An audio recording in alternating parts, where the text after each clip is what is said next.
April 26, 2006, 4:40 in the morning. In a half-underground apartment in southwestern Seoul, a 24-year-old man wakes to unimaginable violence. An intruder stands over him with a weapon. But instead of becoming victim number 14, he fights back. His father joins the struggle. Together, they do what an entire city couldn't do for 28 months. They capture him. The police arrive to find an unremarkable man, 5'7", 139 pounds, someone you'd pass on the street without a second glance.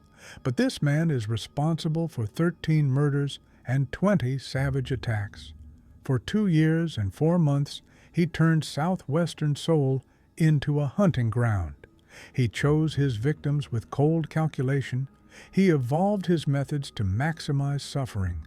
And when police finally ask him why he did it, his answer will reveal a darkness that defies comprehension.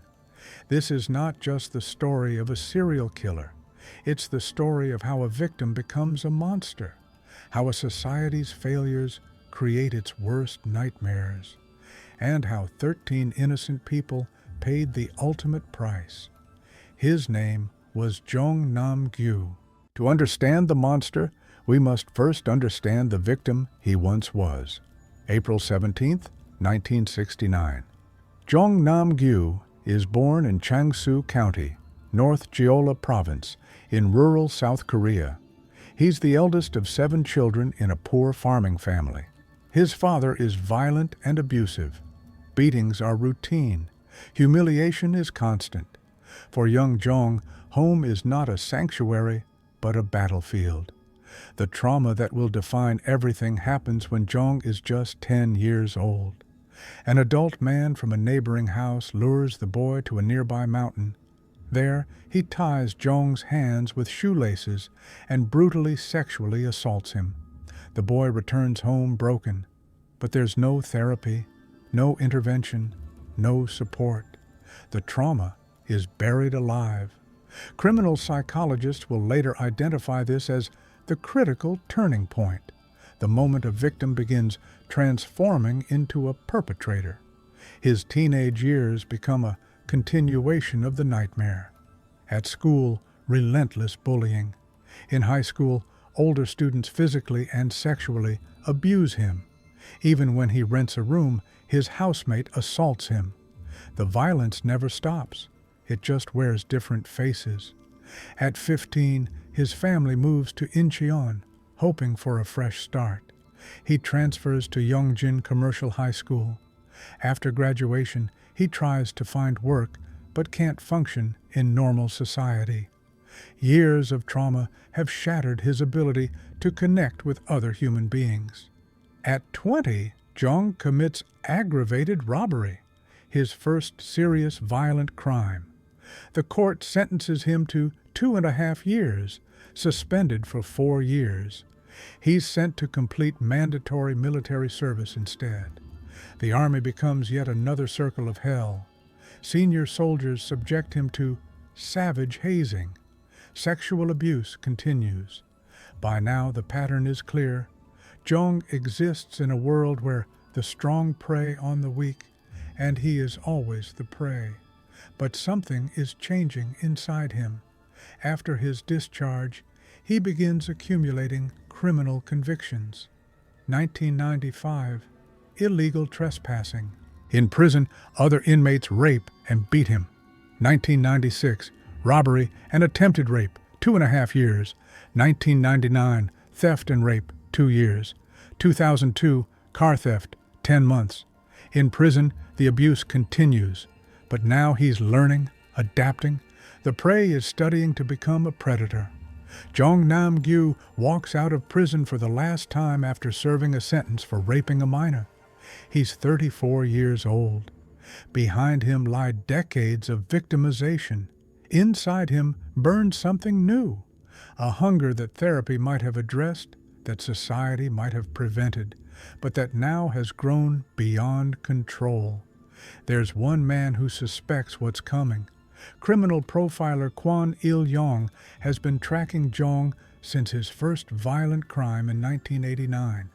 For 14 years, He's watched this man cycle through the prison system, and his professional instincts are screaming a warning. When Jeong gets out this time, he won't be a victim anymore. He'll be something far worse. January 14th, 2004. 9:24 p.m. Two boys are playing on a children's playground in Bucheon, just outside Seoul. Yoon Ki-hyun, 13 years old. Im Young-gyu, 12.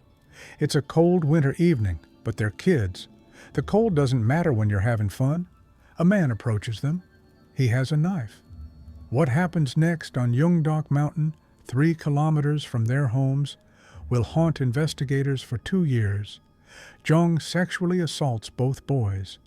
Then he produces shoelaces, the same method used on him as a child, and ties their hands. He strangles them to death. The boys' parents raise the alarm when their children don't come home. Hundreds search the area, but Yoon and Im have disappeared without a trace. January 30th, 2004. 3 a.m. That same morning, hours before police will discover the boys' bodies, Jeong is already hunting again. In Seoul's Guro district, he breaks into an apartment and attacks 44-year-old woman, one with a knife. She survives with devastating injuries. Later that day, police finally find the bodies of the two boys on Yeongdok Mountain, 16 days after their disappearance. The investigation produces no suspects, no witnesses, no leads. The case goes cold, but the killing has only just begun. February 6, 2004, 7:10 p.m., Dongdaemun District, Imun-dong. A 24-year-old woman named Jeong is walking home from work. She never makes it. Multiple stab wounds in a dark alley. She dies in a pool of her own blood. February 26, 2004, 6:20 a.m. 17-year-old Park walks her grandmother to work early in the morning in Gwanak District. On her way back home, Jeong attacks her in an alley. More than 10 stab wounds. She dies alone on the cold pavement. April 22, 2004. 3:00 a.m., 20-year-old university student Kim is returning home in Guro District after studying late. Jeong follows her through empty streets. At the entrance to her building, he attacks.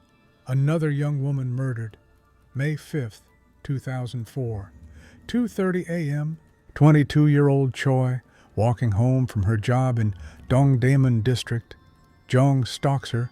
The knife strikes again and again. Another life stolen. August 4, 2004. 3:00 a.m. In Anyang City, Jeong breaks into a home and attacks 50-year-old man An with a blunt object. Repeated blows to the head. The man survives but suffers severe skull fractures. A pattern is emerging for those paying attention. Poor neighborhoods without surveillance cameras, nighttime attacks, young women returning home, random victims in their beds. But police haven't connected the dots yet, and Seoul has a bigger problem.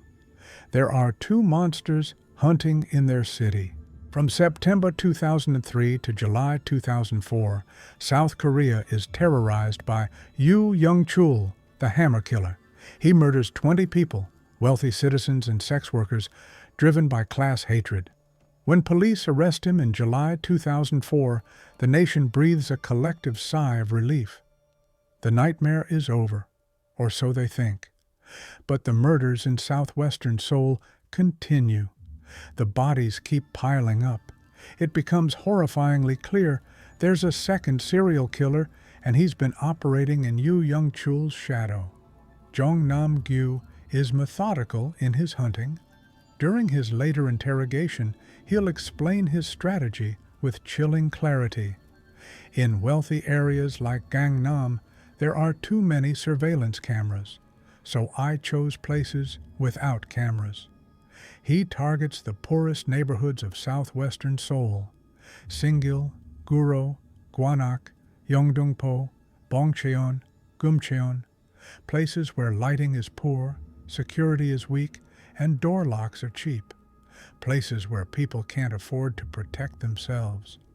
His tactics are frighteningly simple.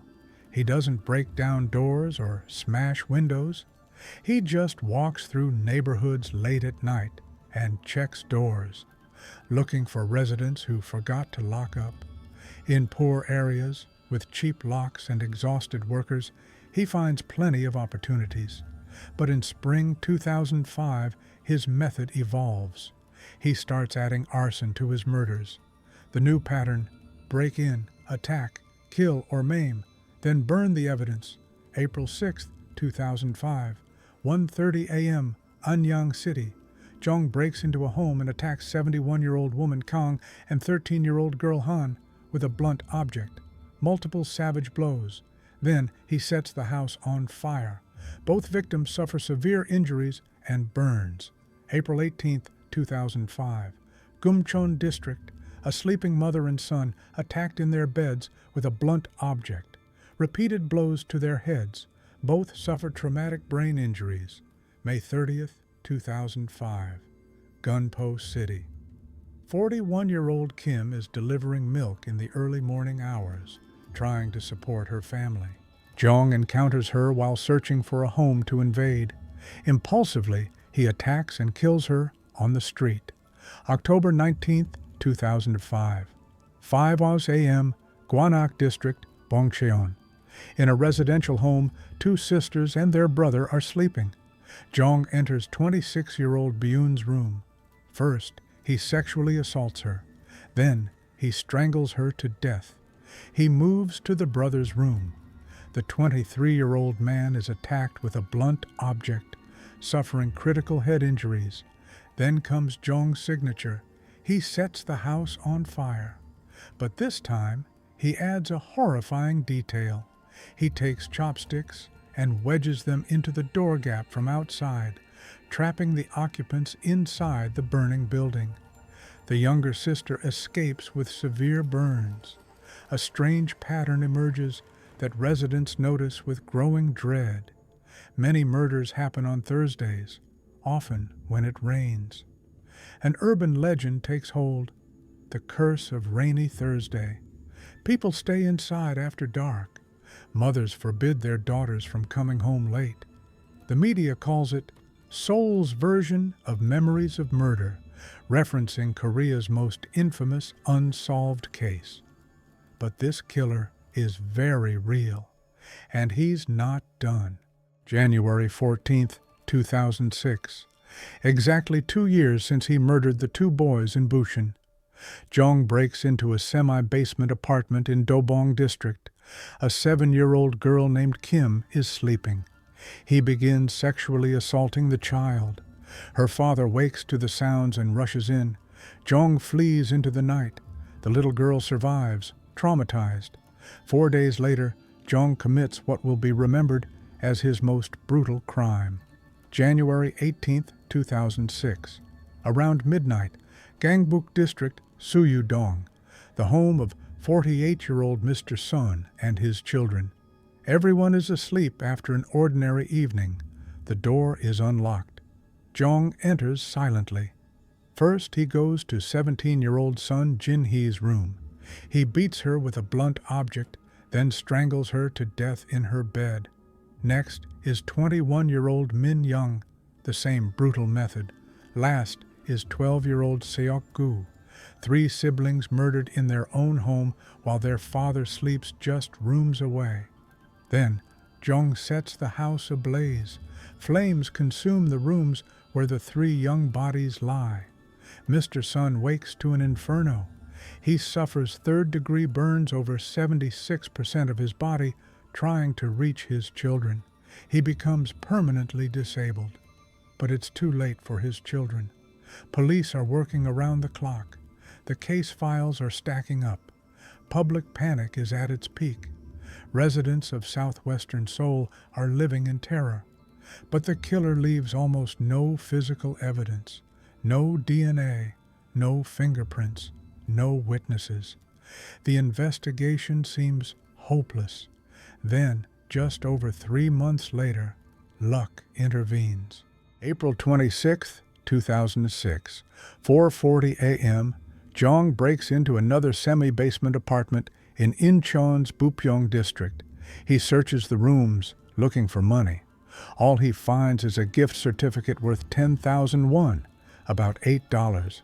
Enraged by the meager take, he enters the bedroom where 24-year-old Kim is sleeping and attacks him with a blunt object. But the blow strikes at an angle. Kim doesn't lose consciousness. He fights back. His father hears the struggle and joins the battle. For 28 months, Jeong has been the predator. But this morning, two ordinary men refuse to be prey. They wrestle him to the ground and hold him until police arrive. The nightmare is over. At the police station, seasoned detectives sense something unusual about this arrest. They call in criminal profiler Kwon Il-yong. When Kwon walks into the interrogation room and sees the man sitting there, recognition hits him like a physical blow. It's him, the man he's been monitoring for 17 years, since that first violent crime in 1989. His worst fear is sitting right in front of him. Kwon doesn't interrogate like a typical detective. He doesn't pressure or threaten. Instead, he talks to Jeong about his childhood, about trauma, about the sexual abuse when he was 10 years old. He searches for the crack in Jeong's psychological armor. Then Kwon mentions a specific detail from an unsolved case. 2 boys found on a mountain, their hands tied with shoelaces. The room goes silent.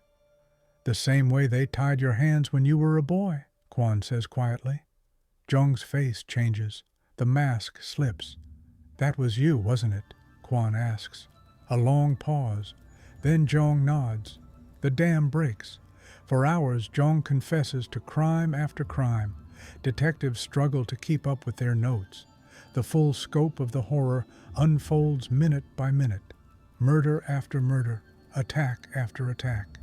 A 2-year rampage of violence that left 33 people dead or wounded. When investigators ask him why, Jeong's answer will become infamous. "I wanted to smell more blood," he says calmly, "because blood smells wonderful, like perfume." He shows no remorse, no humanity, no recognition that his victims were human beings.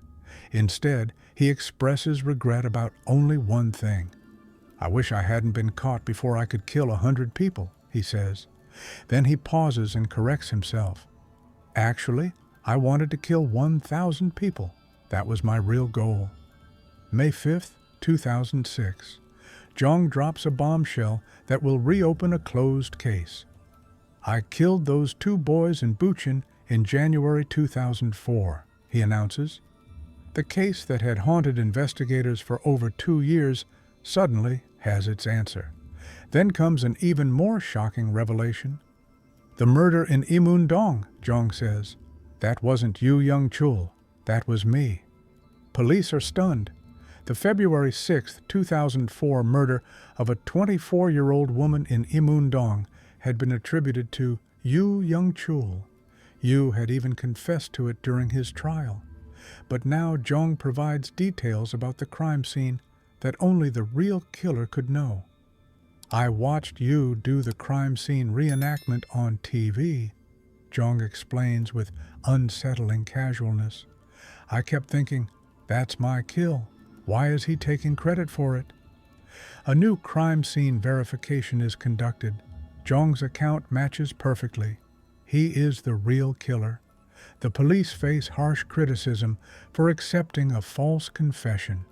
The victim's mother, who had already endured a police officer kicking her during Yu's trial, now learns her daughter's real killer was free while police closed the case. She has been victimized by the system twice. The final tally is devastating. 13 people murdered, 20 seriously injured, many permanently disabled. Among the dead are 2 minors who were raped before being killed. 23 confirmed crimes. 33 lives destroyed or forever altered.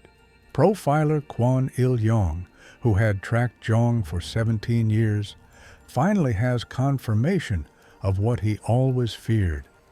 This man became one of the most dangerous serial killers in Korean history. It's a professional triumph built on a foundation of unspeakable tragedy. April 2006.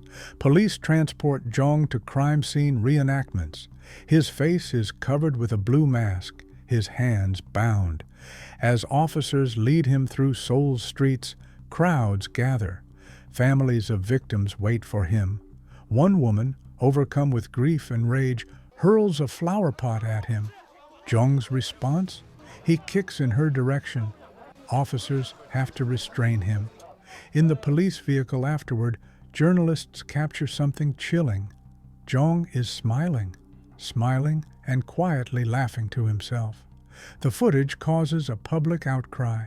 September 21st, 2006. Seoul Southern District Court delivers its verdict, death penalty. But the defense appeals, arguing that Jeong suffers from personality disorders that impair his judgment. They point to his traumatic childhood, the sexual abuse, the constant violence, the lack of support. Court-ordered psychiatrists conduct the PCLR test, the standard assessment for psychopathy. Maximum score, 40. Yoo Young-chul scored near the maximum. Jeong Nam-gyu scores almost as high. The psychiatric evaluation confirms Jeong has severe antisocial personality disorder. But this doesn't mean he was unable to understand his actions. He knew exactly what he was doing. He was fully in control. He simply derived pleasure from causing death. The diagnosis: hedonistic serial killer, a pleasure killer, one of the most dangerous types known to criminal psychology. During the trial, Jeong's statements shocked the courtroom. I don't feel sorry for the victims. Killing was pleasant. When I killed a lot, I felt proud. I'll get the death penalty, but I'm scared to die. He writes a letter to the judge that becomes infamous. In it, he makes a chilling comparison. I can quit smoking, but I can't quit killing. In his final statement, Jeong tries to shift blame. If the state and society had helped me, this tragedy wouldn't have happened, he says. The cruel violence I experienced made me this way. Not once does he mention his victims by name. Not once does he acknowledge the families he destroyed. The court's response is unequivocal. The defendant shows absolutely no remorse. The verdict states, if he returns to society, the likelihood of recidivism is extremely high. The ultimate punishment is unavoidable. April 12, 2007. The Supreme Court of Korea delivers its final judgment. Death penalty. No more appeals. Jeong Nam-gyu is sent to Seoul Detention Center to await execution. South Korea hasn't executed anyone since 1997. The condemned wait on death row in a state of perpetual uncertainty. Execution could come tomorrow, or in 10 years, or never. This ambiguity creates its own unique psychological torture. Jeong sits in a solitary cell. No more hunting, no more blood, no more sense of power over life and death, just waiting. For a man who said he couldn't quit killing, this enforced idleness becomes unbearable. Profiler Kwon Il-yong will later observe, murder had become his reason for existence. When that purpose was taken away, he ceased to have any reason to live. November 21st, 2009. Morning. A guard making his rounds at Seoul Detention Center discovers Jeong hanging from a makeshift noose. He's been on death row for 32 months, 2 years and 8 months of waiting. Emergency responders rush him to the hospital. Doctors work frantically to revive him. They restore breathing and pulse temporarily. But his brain has been without oxygen too long. November 22, 2009, 2:35 a.m., Jeong Nam-gyu dies from irreversible brain damage caused by oxygen deprivation. He's 40 years old. The Ministry of Justice orders an additional autopsy to confirm the cause of death. November 23, 2009. His funeral has no obituary, no announcements. From his large family, 3 brothers and 4 sisters, only a brother-in-law attends. Not a single blood relative comes to say goodbye. Even his family has renounced him. His body is cremated the same day. Jeong Nam-gyu died exactly 20 years after committing his first violent crime in 1989. A perfect circle of violence. Kwon Il-yong, the profiler who studied him for 2 decades, offers a final assessment that captures the tragic poetry of Jeong's end. Jeong Nam-gyu didn't commit suicide. He committed one final murder. The victim was himself. The end point of his killing spree was his own self-destruction. Korean criminal psychology experts classified Jeong Nam-gyu among the most brutal serial killers in the nation's history. A hedonistic killer, a pleasure murderer, a man who killed for the simple reason that it made him feel good. For 28 months, he hunted the vulnerable residents of southwestern Seoul. 13 people are dead. 20 others bear physical and psychological scars that will never fully heal. Countless families have been shattered. Mr. Sun, who lost 3 children in a single night, suffered 3rd-degree burns over 76% of his body. He became permanently disabled. For years after Jeong's capture, police never apologized to him for failing to catch the killer sooner. He learned about the arrest from television news. The man who paid the highest price was treated as an afterthought. But Sun was just one victim among many. Yoon Ki-hyun, age 13, and Im Young-gyu, age 12, 2 boys who were simply playing on a playground on a winter evening, their hands tied with shoelaces, murdered on a mountaintop 3 kilometers from home. 20-year-old university student Kim, killed at the entrance to her home after studying late. 17-year-old Park, murdered while walking home after accompanying her grandmother to work. 41-year-old Kim, a milk delivery woman trying to support her family in the early morning hours. 26-year-old Byun, sexually assaulted and strangled in her own bed. 3 siblings from the Sun family, Jin-hee, 17, Min-young, 21, and Seok-gu, just 12 years old, murdered in their beds while their father slept nearby, unable to protect them. These were not statistics. They were people with dreams, families, futures that were stolen. Jeong's case forced South Korea to confront uncomfortable truths. After his arrest, the country dramatically expanded surveillance camera coverage in low-income neighborhoods. The stark inequality in security, where wealthy areas like Gangnam were protected while poor districts were vulnerable, could no longer be ignored. The case also exposed the dangers of confirmation bias in criminal investigations. Police had accepted Yoo Young-chul's false confession to the Imun-dong murder without sufficient verification. While they congratulated themselves on closing a case, the real killer continued hunting. It was a failure with fatal consequences. But perhaps the most troubling question is this: could Jeong Nam-gyu have been stopped before he started killing? He was a victim before he became a monster. Sexually abused at 10, beaten by his father, bullied throughout school, assaulted in the army, in prison, in rented rooms, a lifetime of violence that society either ignored or perpetuated.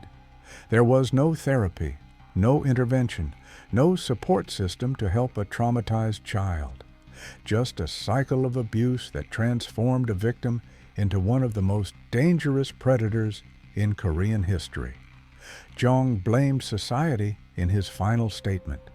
And while that doesn't excuse 13 murders, it does raise uncomfortable questions about collective responsibility, about what happens when we turn away from suffering children, about the monsters we create through indifference. Two ordinary men, 24-year-old Kim and his father, did what an entire police force couldn't do for 28 months. They fought back. They refused to be victims. They ended the nightmare. If Jeong had succeeded that morning, there would have been more murders, many more. He told police he wouldn't have stopped until he reached 100 victims. Maybe not even then. But thanks to two men who refused to give up, who fought with everything they had, the killing stopped at 13. 13 lives taken, 20 lives forever changed. One city that will never forget the curse of Rainy Thursday. This is the story of Jeong Nam-gyu, victim, monster. A cautionary tale about the price of society's failures and the cost of looking away when someone needs help.